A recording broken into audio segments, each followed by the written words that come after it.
Back here. And Welcome to Washeshu. Please enter the call ID followed by the pound key. You may access the call up to 15 minutes before its scheduled start time.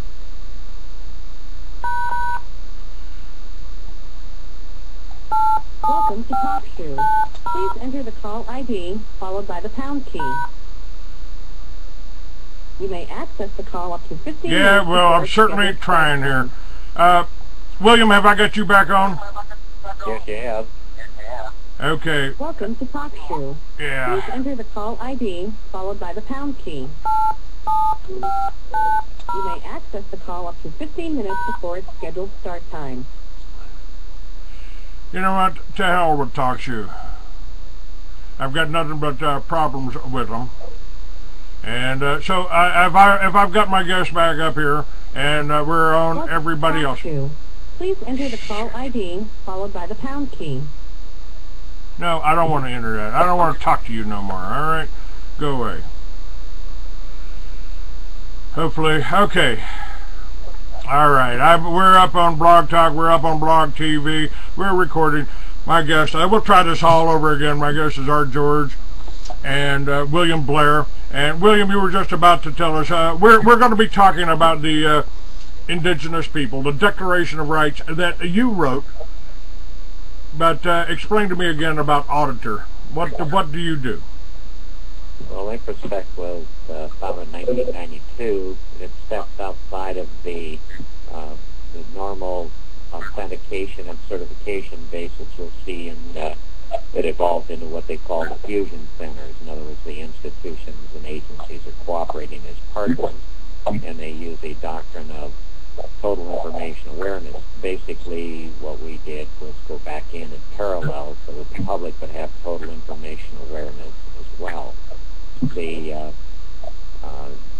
Probably the center item that we're talking and addressing today is the declaration by Indigenous people in contrast to the UN's declaration on the rights of Indigenous people. The difference is one is on, and the other is the declaration by Indigenous people is by them, and it provides for their direct observations and convictions, whereas the UN declaration was put together under a inner circle, collaborative, consensus-based among those that are authenticated as experts from the various institutions that are allowed to participate. The let's just say, or try to take about 20 seconds and summarize this. International law is UCC law. It's not natural law. The UN does not administer its corporate affairs under natural law. The attributes of life, human life, are guarded by the immutable promise and covenant of liberty, which involves the operation of the creator of the universe. The Declaration is an instrument limited by the covenant. The covenant of liberty stands outside of all social contracts. In 2007, the Washo Indigenous Declaration by non-government people stipulated free association and in the indispensable personality of the individual. The treatment of a spiritual covenant embraced by liberty as a social contract and supervised rights is exhibited by Article 13 of the Covenant on Human Rights by the UN. Because freedom is manifest, one's religion or belief may be subject only to such limitations that are prescribed by law. So by the coupling the first 16 words of the First Amendment of the United States Constitution with the last 18 words of the UN Covenant on Human Rights, government has converted an inherent liberty to a conditional right. The First Amendment of the U.S. Constitution says the Congress shall make no laws prohibiting the free manifestation of one's religion or belief, which may be subject only to such limitations prescribed by law. The UN Declaration does not nullify the force and effect of the Papal Bull. and the Vatican doctrines applied to indigenous people. In March 2010, following Empress Beck's University of Oregon Public Information Law Conference, the panel was called Intrusions on Indigenous Domain. Myself as the Auditor Directorate, in consultation with the panelists and observations made at the conference, drafted the declaration by indigenous people. The declaration by indigenous people nullifies the force and effect of an alien religion, including the church doctrine of the papal bull, on indigenous sacred estates. The declaration is made so as all indigenous people may make their declaration, freely sign and date the declaration with all rights reserved without prejudice.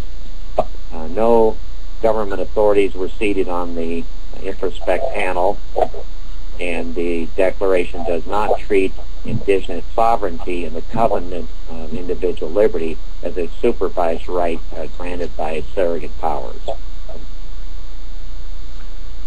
Now, when you say indigenous people, you're not just talking about American Indians, are you?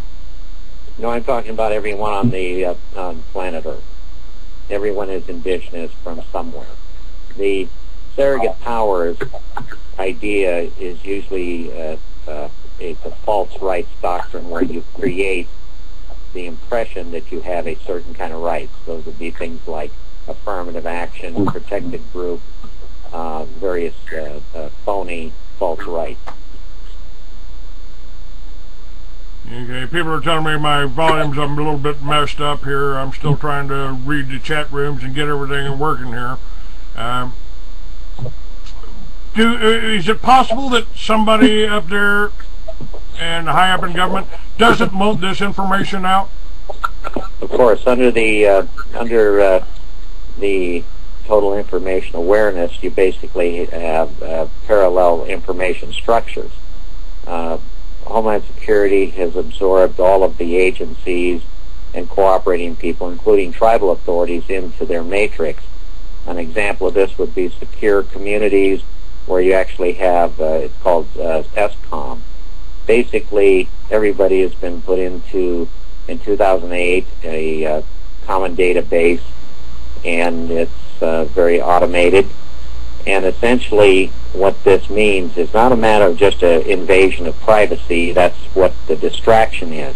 Really, what is happening is that the FBI, NSA, CIA, and especially their corporate partners, those private government organization cartels, corporations, are committing espionage, and they're selling the information gathered through the public systems as an intel product, actually a commercial product. In other words, they copyright it, patented the process, and buy and sell and exchange that information for money.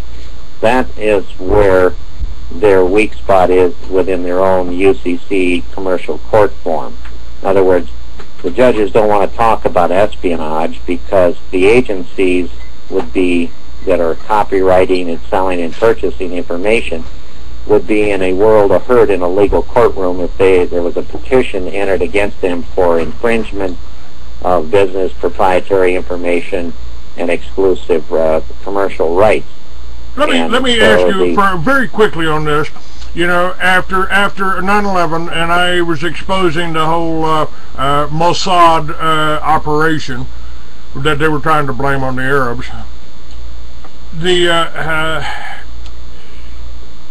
George Bush allowed the NSA to tap everybody's phones. That story broke in New York Times, but the companies that were doing the tapping were foreign companies. They were based in Israel, and they were tapping all of our phones. What role? A collaborative system. The collaborative governance is now the doctrine running the agencies and their partners in the United States.